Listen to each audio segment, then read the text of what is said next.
नमस्कार दोस्तों, आज हम आपके लिए लेकर आए हैं कनार शर्मा द्वारा लिखित पारिवारिक कहानी।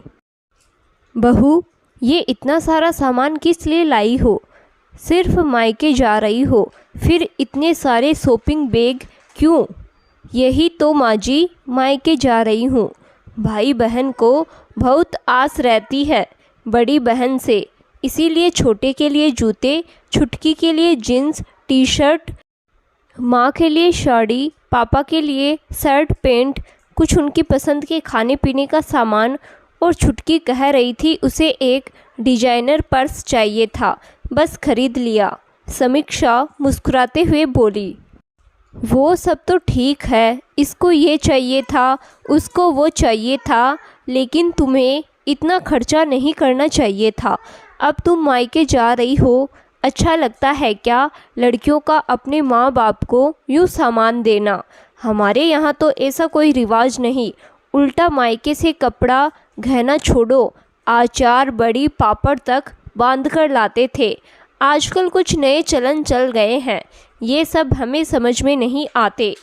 थोड़े अनमने ढंग से सास सविता जी बोली। अरे माँ जी, आप ज़्यादा ही टेंशन ले रहे हो।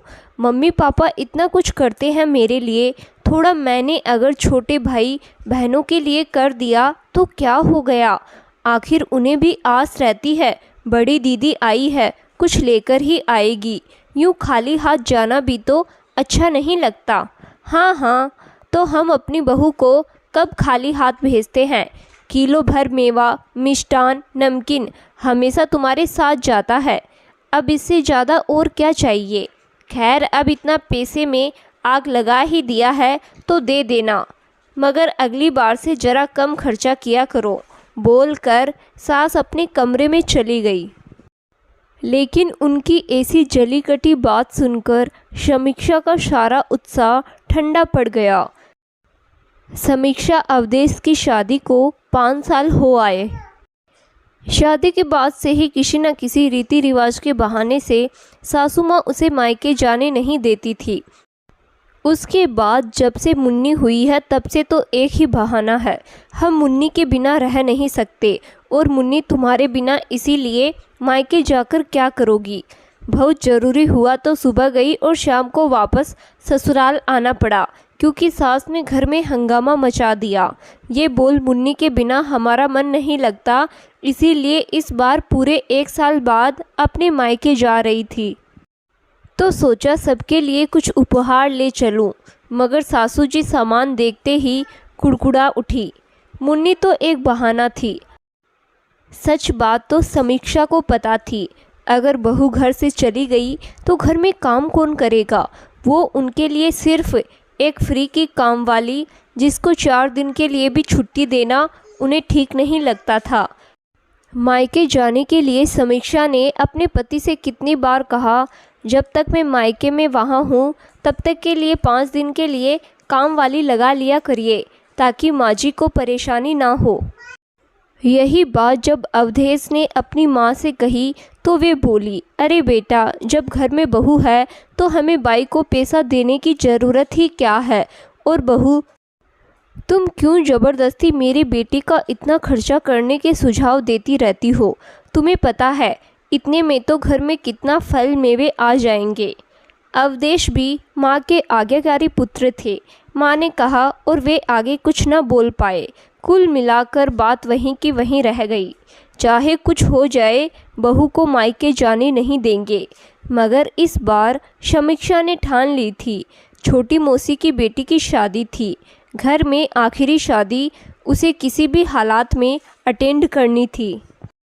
बाकी न जाने कितनी शादियों में तो वो जा भी नहीं पाई, मगर इस शादी में उसे अपने पूरे परिवार से मिलने का मौका नहीं छोड़ना था। इसीलिए इस बार अवधेश से पक्की हामी भरवाई कि चाहे कुछ भी हो जाए, 7 दिन से पहले मैं मायके से नहीं आऊँगी। ये बात सविता जी को पता चली तो उन्होंने बहुत हंगामा किया, मगर इस बार अवधेश अपनी बात पर अड़े रहे, इसीलिए समीक्षा का मायके जाना तय हो गया। लेकिन सास इतनी आसानी से कहाँ मानने वाली थी।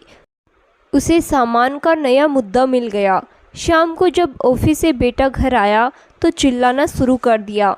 एक तो बेटा तू बहू को मायके भेज रहा है, वो भी पूरे 7 दिन के लिए। मेरा मन मुन्नी के बिना नहीं लगता, जानता है, फिर भी दूसरा घर के काम करने पड़ेंगे बूढ़ी माँ को, तब भी तेरा दिल नहीं पिघला। ये सब भी छोड़ दिया जाए तो बहू तेरे पैसों में आग लगा रही है। आज न जाने कितने हजारों का सामान अपने भाई बहनों के लिए खरीद कर लाई है। अगर ऐसे ही चलता रहा तो हम कंगाल हो जाएंगे।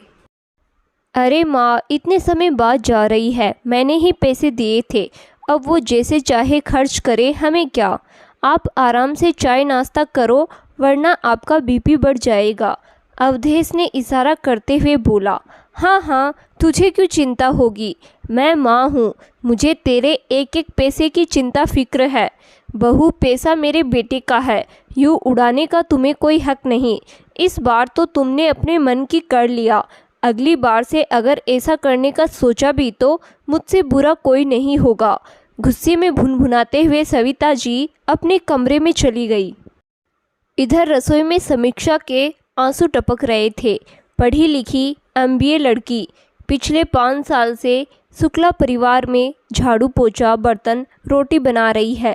समीक्षा को आज भी वो दिन याद आता है जब यही सविता जी ने उसे गले लगाते हुए कहा था, तुम मेरी बहू नहीं बेटी बनकर रहोगी, जो मन करे वो करना, पढ़ाई लिखाई इतनी की है तो नौकरी भी कर लेना। मैं बहुत खुले विचारों की हूँ, मुझे तो लड़कियों का नाम रोशन करना और उनका मर्दों से कंधा मिलाकर चलना बहुत पसंद है। मगर हुआ क्या, शादी के 2 महीने बाद ही जब समीक्षा का ज्वाइनिंग लेटर आया तो यही सविता जी रीति रिवाज घर परिवार का झंडा लेकर बैठ गई। लोग क्या कहेंगे, बहू घर में भूखे मर रही है जो बाहर कमाने चल पड़ी। भीड़, बसों के धक्के खाने, अनजान मर्दों के साथ काम करने, तुम्हारी 2 टके की नौकरी के पीछे हमारे खानदान का नाम मिट्टी में मिल जाएगा। ना बाबा ना, ये तुम्हारी 2-4 हज़ार की नौकरी मुझे नहीं करवानी। चुपचाप घर में बैठो, खाओ पियो, मज़े करो। हे भगवान जी, कैसे मज़े थे जो आज तक समझ में ही नहीं आए। घुट घुट के जीना, एक एक पैसे के लिए हाथ फैलाना, छोटे से छोटे खर्च करने पर 100 बातें सुनाना। पैसा मेरा बेटा कमाता है, तुम खुले हाथों से लुटाती हो। तुम्हें तो बचत करना नहीं आता, पैसा कमाओगी तब जानोगी, और भी न जाने क्या क्या। इस घर में आकर तो समीक्षा की सारी ख्वाहिशें खत्म हो गई। खैर, अभी वो अपना दिमाग सास की बातों में नहीं लगाना चाहती थी। जितने भी दिन मायके जाने के लिए मिल रहे थे उसे जी भर के जीना चाहती थी। अगली सुबह अपनी खुशी को मन में दबाए समीक्षा अपने मायके निकल पड़ी, क्योंकि उसे पता था अगर जरा भी उसने अपनी खुशी जाहिर की तो सास कभी भी बीमार पड़ जाएगी, और अगर सास का बीपी बढ़ा तो अगले 7 दिन तक तो वो बिस्तर से नहीं उठेगी और उसे मायके जाने से रोक लेगी। समीक्षा मायके पहुंची, वहां पर माँ, पिताजी, भाई बहन सब उसका बेसब्री से इंतज़ार कर रहे थे। लाडली बिटिया सालों बाद आई थी, जैसे घर में खुशियां आ गई। समीक्षा तो जैसे छोटी बच्ची बन गई, पूरे घर में फुदक फुदक कर घूम रही थी, जिसे देख उसकी बेटी बोली, माँ, आप मुझे दौड़ने भागने के लिए घर में मना करती हो, और आज आपको क्या हो गया? आप नानी के घर में हर जगह शांति से क्यों नहीं बैठ रही? तब समीक्षा बोली, जैसे तू अपनी माँ के घर में फुदकती रहती है, वैसे ही मैं अपनी माँ के घर में रहूँगी। आज तू भी मुझे कुछ नहीं बोल सकती, बोलकर अपनी माँ के गले लग गई। हाँ, यह घर इसकी माँ का है, और बेटी माँ के घर ही तो अपने सारे अरमान पूरे कर सकती है। प्यार से माँ मधु जी ने अपनी बेटी के गाल थपथपा दिए। 2 दिन तक समीक्षा ने खूब आराम किया। तीसरे दिन सभी मौसी के घर के लिए निकल पड़े। वहां जाकर तो जैसे समीक्षा को पंख लग गए। दोनों मामा मामी, दोनों मौसियाँ, सारे भाई बहन मिलकर खूब धमा चौकड़ी मचाते। रात को सभी एक हॉल में बिस्तर बिछाकर सोते। पुराने किस्से कहानियाँ यादें ताज़ा करते। शादी वाले दिन सुबह समीक्षा का फ़ोन घनघनाया। फ़ोन नंबर देखकर वो घबरा गई, फिर दूसरे कमरे में जाकर बातें करने लगी। फ़ोन उसके पति अवधेश का था। अचानक उसकी बात सुनकर समीक्षा बोली, ये कैसी बातें कर रहे हैं आप? अभी तो मुझे आए हुए 4 ही दिन हुए हैं। आप मुझे आज शाम को ही ले जाएंगे। कम से कम विदाई तक तो मुझे रुकने दीजिए। फिर गुस्से में चिल्लाती हुई बोली, कैद खाने जैसे घर में शादी हुई है मेरी, जहाँ पर सभी आप और आपकी माँ जैसे जेलरों से पाला पड़ा। गुस्से में बोलकर फ़ोन पटक दिया। तभी बाथरूम में उसके मामा की बेटी कृतिका बाहर आई और बोली, दीदी क्या बात है? इतने गुस्से में क्यों हो? जीजाजी से क्यों लड़ रही थी? अभी घर में किसी को पता चला तो बवाल हो जाएगा। तू चुप कर, तेरी अभी शादी नहीं हुई ना, इसीलिए इतनी जबान चला रही है, बोलकर समीक्षा ज़ोर ज़ोर से रोने लगी। अरे दीदी, मैं तो मजाक कर रही थी, कोई कुछ क्यों कहेगा? अब आप चुप हो जाइए, मुझे अच्छा नहीं लग रहा है ऐसे रोते हुए देखकर। कृतिका उसे चुप कराने की कोशिश करती है। क्या हुआ दीदी, कोई बात हो तो मुझे बता दीजिए, हो सकता है मेरे पास आपकी बात का कुछ हल हो। तुझे पता है, मैं मेरी सास के लिए सिर्फ एक नौकरानी हूँ। 4 दिन हुए हैं बाथरूम में फिसलने का नाटक कर बिस्तर पर लेट गई है। डॉक्टर ने कहा है कोई चोट नहीं आई है, फिर भी रो रो कर कहती है, बहू को बुलाओ, कहीं पोती को देखे बिना मर गई तो मेरी आत्मा भटकती रहेगी। ऐसे ऐसे नाटक करती है मुझे मायके से बुलाने के लिए। रोते रोते समीक्षा ने अपनी सारी बात उसके सामने कह डाली। सारी बात समझकर कृतिका बोली, आप भी ना आज के ज़माने की लड़की होकर बस रोना जानती हो। अरे अपने हक के लिए कब लड़ोगी? दीदी हमेशा ध्यान रखना, जो दबता है ना उसे ही दबाया जाता है।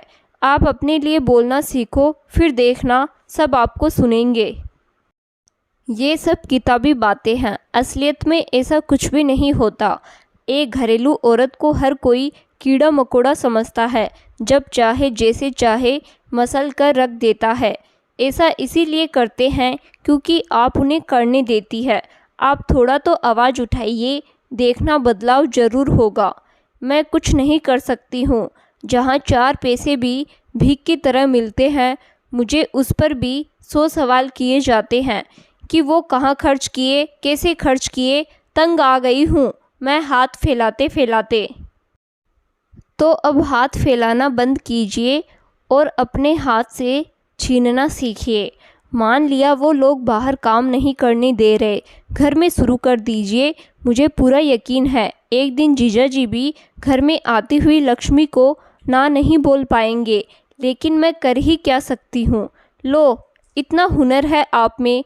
2 दिन से साड़ी ड्रेपिंग, जूड़ा, हेयर स्टाइल बनाना, सबका मेकअप करना, यही सब किए जा रहे हैं, वो भी फ्री में। इन्हीं का पैसा लोगे ना तो 500 से 1000 रुपया मिलेगा। अरे हाँ, तू सही कहती है, मैंने ब्यूटी पार्लर का कोर्स भी कर रखा है, उस पर तो कभी मैंने ध्यान ही नहीं दिया। लो, आज तक तो मैं अपने आप को बेकार समझा करती थी, मगर तू तो जौहरी निकली जिसने हीरे की परख कर ली। सही कहती है बहना, कुछ सोच शादी की तैयारियों में जुट जाती है। शाम को अवधेश भी पहुंच जाते हैं। विदाई के बाद बिना किसी आनाकानी के बड़े ही शांतिपूर्वक ढंग से समीक्षा उनके साथ घर आ जाती है। समीक्षा को घर में देखकर सास अगले ही दिन भली चंगी हो जाती है। उसे पूरा भरोसा था सास नाटक कर रही है, और वही हुआ। अवधेश ने भी इतना तो जान लिया था कि सब ड्रामा बहू को जल्द से जल्द घर में बुलाने के लिए था। उसे अच्छे से पता था अगर माँ को कुछ कहता तो जोरू का गुलाम कहकर न जाने कितनी बातें सुनाती, इसीलिए चुप रह गया। एक दिन मौका पाकर उसने अवधेश से बात की और नीचे वाले खाली पड़े कमरे को पार्लर बनाने की बात बताई। तब अवधेश बोला, तुम्हारा काम करना माँ को अच्छा नहीं लगेगा। देखिए अवधेश जी, माँ को मेरा घर से बाहर जाकर काम करना पसंद नहीं, मगर यह काम तो मैं घर में रहकर ही कर रही हूँ, और फिर आपको थोड़ा मेरा सहयोग ही तो करना होगा। 4 पैसे घर में आएंगे तो सोचो भला तो आपका भी होगा। बात अवधेश को भी ठीक लगी। उसने कहा, बढ़ाई को बुलाकर तुम्हारे लिए एक कमरा ठीक करवाता हूँ, तुम काम शुरू करो, मैं माँ से बात करूँगा। जैसे ही सविता जी को पार्लर वाली बात पता चली तो वे तमतमाते हुए अपने बेटा बहू से बोली, यह मेरा घर है, यहाँ पर क्या तोड़ फोड़ मचा रखी है? नीचे वाले कमरे में कोई पार्लर वालर नहीं खुलेगा, समझे तुम? और बहू, मैंने कहा था ना, हमारे घर की बहू काम नहीं करती। फिर तुमने यह क्या नया तमाशा लगा रखा है? तब अवधेश बोला, माँ, ये घर से बाहर जाकर काम नहीं कर रही है और मुझसे अकेले इस घर के खर्चे संभाले नहीं जाते। मुन्नी भी है, कल को स्कूल जाना शुरू करेगी। हम आखिर कब तक अपनी इच्छाओं को मारते रहे? अगर यह घर से ही काम करेगी और 4 पैसे कमाएगी तो सहयोग तो मेरा ही होगा ना। देखा, बन गया ना तू जोरू का गुलाम। आज तू अपनी माँ की बात को काट रहा है। बेटा, बहू काम करेगी तो घर का सत्यानाश हो जाएगा। जिन घरों में औरतें काम करती हैं उनके घरों के बच्चे भी बिगड़ जाते हैं। मैं तो तेरे भले के लिए कह रही थी, मगर तुझे तो अपनी बीवी की बातों में आकर अपनी ज़िंदगी खराब करनी है तो मज़े से कर। माँ, बस बहुत हुआ। आपने मेरी शादी के समय कहा था समीक्षा नौकरी कर सकती है। अगर वो नौकरी कर रही होती तो मेरे बराबर कमाती। आज हमारे पास भी मेरे दूसरे दोस्तों की तरह नया घर और गाड़ी होती, मगर नहीं, मैं तो आज भी इस पुराने मकान में सड़ रहा हूँ।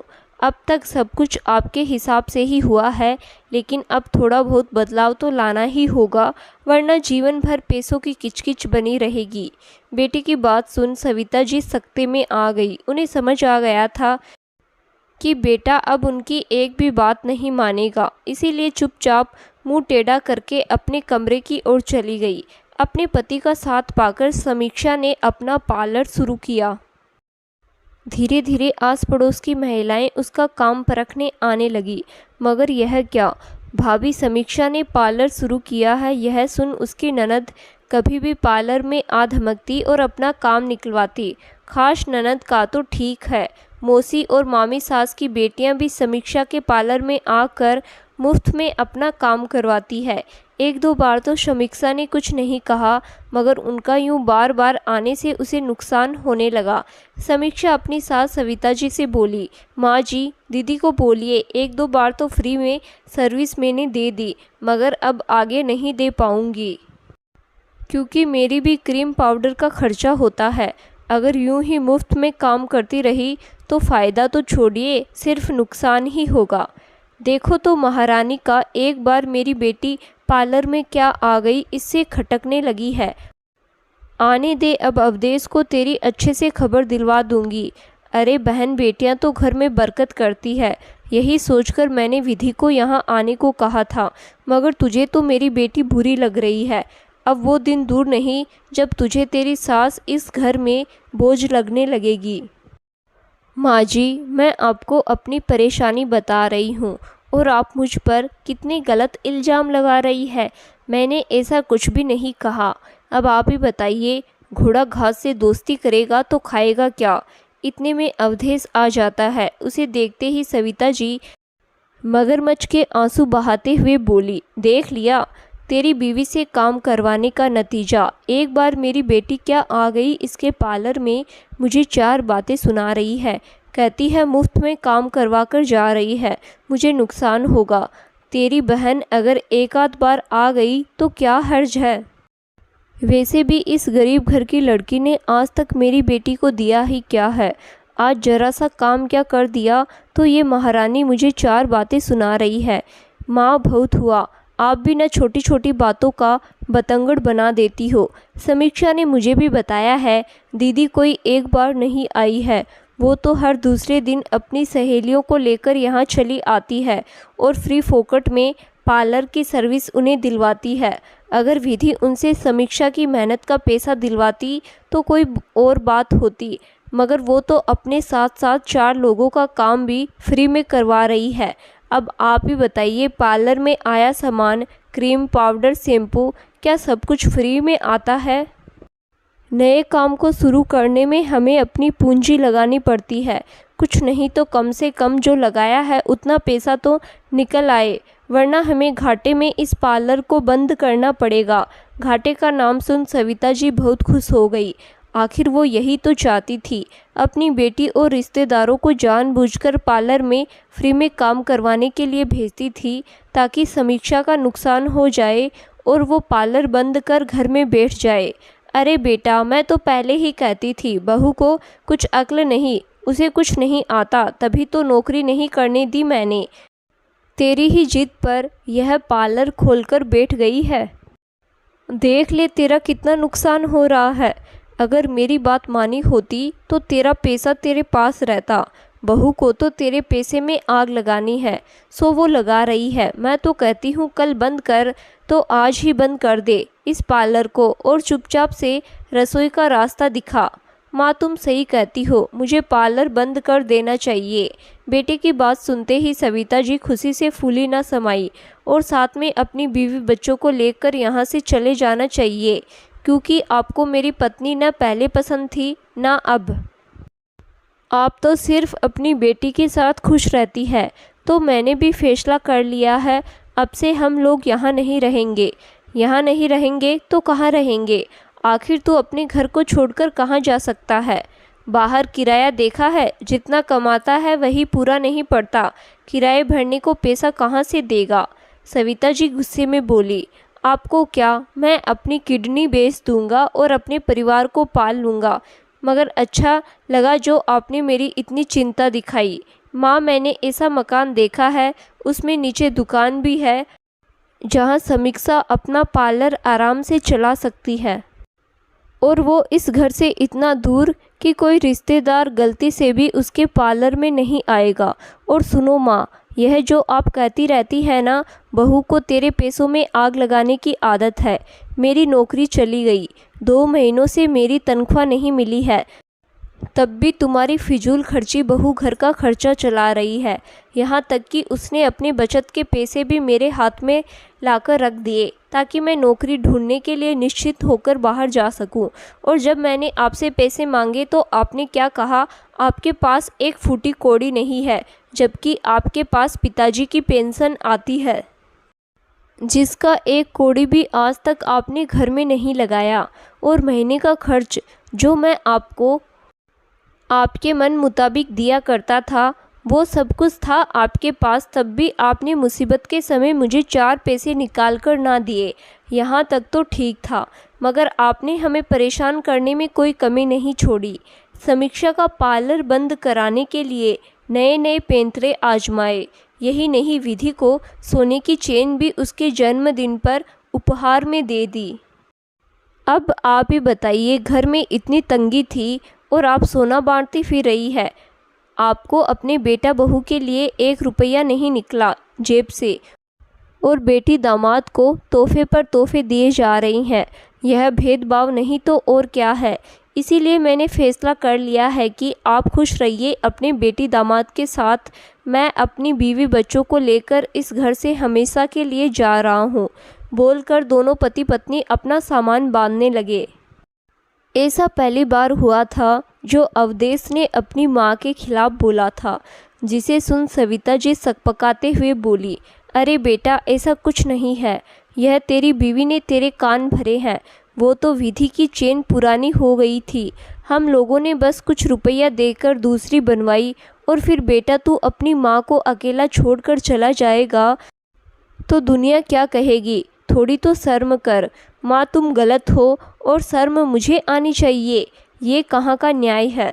मैं एक नालायक बेटा कहलाना पसंद करूँगा, मगर अब इस घर में 2 घड़ी भी न रुकूँगा, जहाँ पर मेरा दर्द किसी को दिखाई नहीं देता।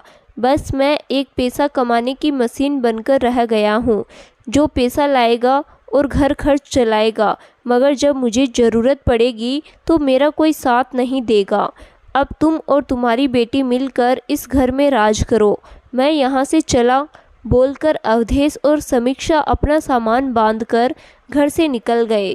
सविता जी को अभी भी अपनी गलती का कोई एहसास नहीं था। उन्हें लगा बेटा बहू को जब उनसे अलग होकर आटे दाल का भाव पता चलेगा तो खुद ब खुद लौटकर उन्हीं के पास आएंगे।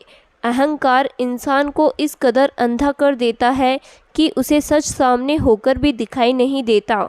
बस यही हुआ सविता जी के साथ। अब सविता जी जब चाहे अपनी बेटी को अपने घर बुलाकर उसके आने का जश्न मनाते। दामाद मनोज एक नंबर का लालची आदमी था।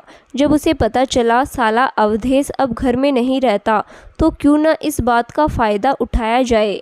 एक दिन मनोज सविता जी से बोला, माँ जी आपकी पेंशन आती है, अगर आप म्यूचुअल फंड में अपना पैसा लगा दे तो आपका पेंशन दोगुना हो सकता है।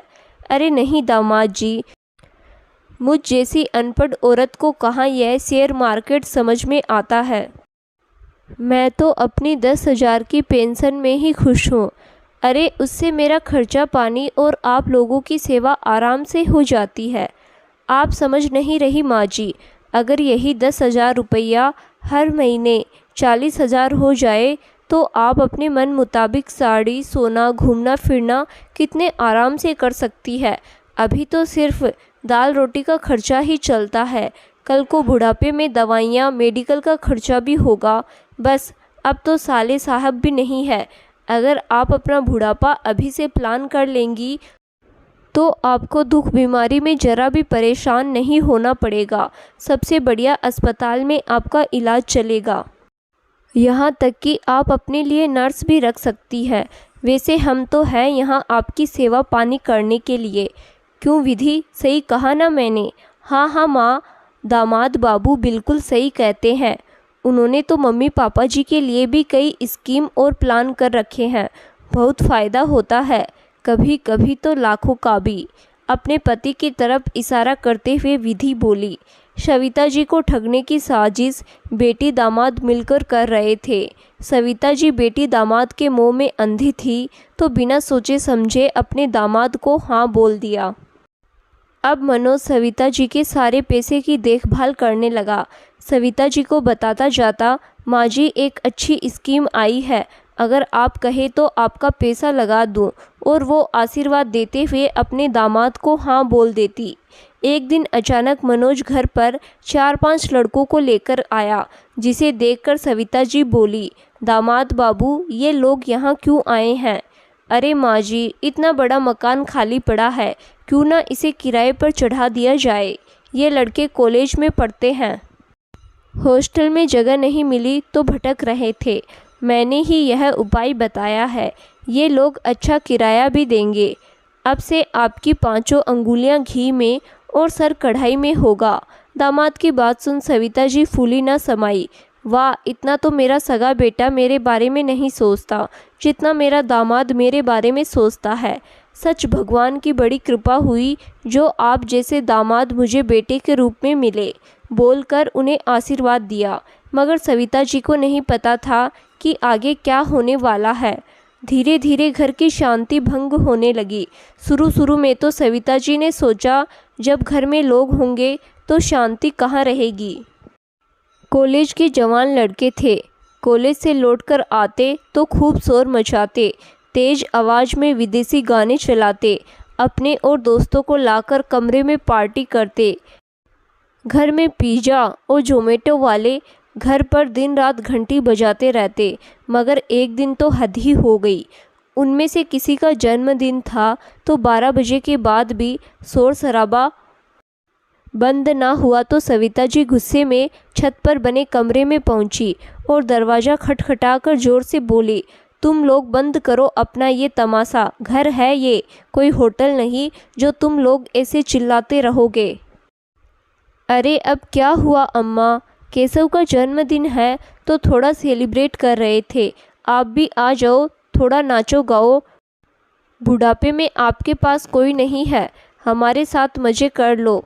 उनमें से एक लड़का बोला जिसने शराब पी रखी थी। उन्होंने ध्यान से देखा तो सभी लड़के नशे में झूम रहे थे। राम राम कहते हुए सीढ़ियों से वापस नीचे उतर गई और सीधा अपने घर का दरवाज़ा ज़ोर से बंद कर लिया। ऊपर नीचे दोनों चटकनियाँ अच्छे से बंद कर ली। हिम्मत तो कर ली थी, मगर उनका मुंह कलेजे में आने लगा। कॉलेज के बच्चे उन्हें हैवान नज़र आने लगे। आजकल अखबारों में बड़े किस्से कहानियाँ सुनते हैं। बुढ़े बुढ़िया को मारकर लूट कर ले जाते हैं, किसी को पता भी नहीं चलेगा, कोई उनकी चीख पुकार भी नहीं सुनेगा। घर में अकेली है। अनाप शनाप बातें सोचकर वे भय से थरथर कांप रही थी। तभी उन्होंने अपनी बेटी को फ़ोन लगाया। रात के 1 बज रहे थे, लेकिन ना ही बेटी ने ना ही दामाद ने, किसी ने फ़ोन नहीं उठाया। कुर्सी पर बैठे बैठे फ़ोन को छाती से लगाकर कब उन्हें नींद आ गई, उन्हें पता न चला। सुबह विधि ने उन्हें फ़ोन किया। क्या हुआ माँ, रात के 1 बजे इतने सारे फ़ोन क्यों किया था? क्या आपको पता नहीं, रात को इंसान सो जाता है और आप हो कि गप्पे मारने के लिए न समय देखती हो न दिन रात। विधि, तेरा दिमाग ख़राब हो गया है। मैं गप्पे मारने के लिए आधी रात को तुझे फ़ोन करूँगी? कोई मुसीबत आई होगी तभी तो तुझे बार बार फ़ोन लगा रही थी। ऐसी भी क्या मुसीबत आ गई आपको? उबासी लेते हुए विधि ने लापरवाही से पूछा। बेटा, जो बच्चे ऊपर वाली मंजिल में किराए में रहने के लिए आए हैं, उन बच्चों की बदतमीजी दिन ब दिन बढ़ती जा रही है। कल रात को शराब पीकर तमाशा कर रहे थे, मुझसे बदतमीजी की। अरे तो आपको क्या ज़रूरत थी उन लोगों से कुछ बोलने की? चुपचाप अपने कमरे में पड़ी रहती। विधि, ये तुम मुझसे किस तरह से बात कर रही है? मेरा मतलब है चुपचाप सो जाती। आपको क्या ज़रूरत है किसी के भी फट्टे में टांग डालने की? मुझे कुछ नहीं पता। इन लड़कों को आज ही मेरे घर से बाहर निकालो। दामाद जी से बोलो वो अभी आए और इन लोगों का निपटारा कर दे। मुझे नहीं चाहिए ऐसे बदमाश लड़के मेरे घर में, समझी तू? अच्छा माँ, चाय बनाने दो, तुम्हारे दामाद जी उठेंगे तब मैं उन्हें सारी बातें बोलकर घर भेजती हूँ। तब तक तुम भी आराम से चाय पी लो, विधि ने कहा। उस समय तो सविता जी ने चुपचाप फ़ोन रख दिया और रसोई में जाकर चाय बनाने लगी। चाय बनाकर कुछ बिस्किट लेकर वे बरामदे की तरफ गई, जिसे देखकर उनके हाथ से चाय प्लेट सब छूट गई। हे ईश्वर, मेरे इस मंदिर जैसे पवित्र घर को अपवित्र कर डाला। जिस घर में पुरखों ने भी कभी चिलम तंबाकू नहीं खाया पिया, वहाँ पर आज शराब की खाली बोतलें लुढ़की पड़ी थी। शायद रात में उन लड़कों ने बालकनी में आकर उधम मचाया, वहीं खाया पिया होगा, तभी तो इतना सारा कचरा फैला पड़ा है। सविता जी डर के मारे वापस घर के अंदर दरवाज़ा लगा के गस खाकर सोफे पर बैठ गई। सुबह से शाम हो गई, काम वाली अपना काम करके चली गई। उनकी भूख तो जैसे मर गई थी। उन्होंने सुबह से कुछ खाया पिया नहीं था। रात को दरवाजे की घंटी बजी तो 1 मिनट के लिए सविता जी बहुत डर गई। फिर बाहर से आवाज़ आई, दरवाज़ा खोलिए, मैं मनोज। दामाद का नाम सुनते ही जैसे उनकी जान में जान आई। वो दौड़कर दरवाज़ा खोली और बोली, दामाद जी, आपको सुबह तुरंत ही आना चाहिए था, मगर आप रात में आराम से चले आ रहे थे। आपको पता है मेरे घर में क्या हुआ है? हाँ माँ जी, मुझे सब पता है। इस विषय में मैं बच्चों से बात भी कर चुका हूँ। उन्होंने गलती से ऐसा किया। आप आराम से बैठिए, हम बात करते हैं। सुनिए, जवान खून है, उन बच्चों से गलती हो गई, माफ़ कर दीजिए, आगे से ऐसा कुछ नहीं होगा। ऐसी छोटी छोटी बातें तो किराएदार के साथ होती रहती है। बड़े आराम से मनोज ने उन्हें कहा। दामाद जी, आपको ये छोटी सी बात लगती है। हम शुद्ध शाकाहारी लोग ये मांस, मछली, मदिरा कभी सपने में भी नहीं देखे, और आप कहते हैं कि इन लोगों को माफ़ कर दूं। नहीं, इन लोगों ने मेरा घर अपवित्र कर दिया है। मुझे आज ही मेरा घर खाली चाहिए। इन लोगों को आप लेकर जाइए। मेरी बला से सड़क पर रहे, मुझे कुछ मतलब नहीं है। देखिए माँ जी, आप मान जाइए। जहाँ तक सवाल है इन लोगों का तो घर खाली कराने का, तो ये तो मुमकिन नहीं है। मुमकिन नहीं है? क्यों मुमकिन नहीं है? मैं इस मकान की मालकिन हूँ, यह घर मेरा है। मैं जब चाहे जिसे इस घर से निकाल सकती हूँ। हाँ, निकाल सकती थी, मगर जब आप इस घर की मालकिन थी। अभी घर आपका नहीं। और यह गलतफहमी अपने मन से निकाल दीजिए कि जैसे सीधा सच्चा आपका बेटा अवधेश इस घर से निकल गया, वैसे ही किराएदार भी आराम से निकल जाएंगे।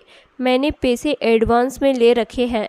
3 साल से पहले इनसे घर खाली नहीं कराया जा सकता। इन लोगों की पढ़ाई भी तो है। दामाद जी, वह सब तो ठीक है, मगर आपने मुझसे ऐसा क्यों कहा कि अब मैं इस घर की मालकिन नहीं हूँ? गुस्से में सविता जी बोली। माँ जी, रोज़ रोज़ आपकी शिकायतों ने मेरा दिमाग ख़राब कर रखा है। पहले तो मैं आपको बताना नहीं चाहता था, लेकिन अब मैं आपको बता देता हूँ। इस घर को मैंने अपने नाम पर करवा लिया है। आगे आप कभी लाचार बीमार हुई तो कौन इसकी देखरेख करेगा? इसीलिए घर की देखभाल करने के लिए अपने पास अपने नाम से रख लिया है। और अब मैं जब चाहूँ जिसे चाहूँ किराए पर रखूँ, उसमें आपका कोई हस्तक्षेप मुझे नहीं चाहिए। इतने साल में पहली बार अपने दामाद के मुंह से इतने कठोर शब्दों में बातें सुन सविता जी सकपका गई। फिर मनोज बोला, एक बात मेरी कान खोलकर सुन लीजिए। अगर आपको यहाँ पर रहना है तो बिल्कुल गूंगा बहरा बनकर रहना पड़ेगा, वरना फ्री फोकट में रहने वालों के लिए इस घर में कोई जगह नहीं। दामाद जी, आप यह मुझसे किस तरह से बात कर रहे हैं? मेरा मकान धोखे से अपने नाम करवाया। मैं आपको छोड़ूंगी नहीं, कोर्ट केस करूंगी आप पर। देखना, अदालत में आपको शर्मिंदा न किया तो मेरा नाम सविता देवी नहीं है। भुनभुनाते हुए सविता जी बोली। अरे माँ जी, 70 की उम्र में इतना गुस्सा ठीक नहीं है। और फिर कोर्ट कचहरी के चक्कर लगाने के लिए आपके पास रुपया पैसा तो बचा नहीं। क्या भीख मांगकर केस लड़ेंगी? राक्षसों की तरह हंसता हुआ दामाद मनोज बोला। मनोज, ये तुम क्या बकवास कर रहे हो? मेरे पास पेंशन आती है, भूलो मत। पेंशन पेंशन आती थी, अब वह सारी मेरे खाते में जाती है। आप एक ठन गोपाल बुढ़िया है। बस अब आपके पास ना पैसा है ना मकान। अब ज़्यादा सोचिए मत। आप ही ने अपना सब कुछ पूरे होशो हवास में मेरे नाम किया है, तो आप किसी से कुछ कहेंगी भी तो कोई मानेगा नहीं। सारी लिखा पड़ी है मेरे पास। झूठी तो आप ही बनेगी। अब आपके पास 2 ही रास्ते हैं, या तो चुपचाप इस कमरे में पड़ी रहे या फिर यहाँ से कहीं दूर चली जाए। बेटा, ये सब तुम क्या कह रहे हो? विधि को पता चलेगा तो उसे कितना बुरा लगेगा। हमने तुम्हें क्या समझा था और तुम क्या निकले। अभी फ़ोन कर अपनी बेटी को तुम्हारी सारी काली करतूत बताती हूँ।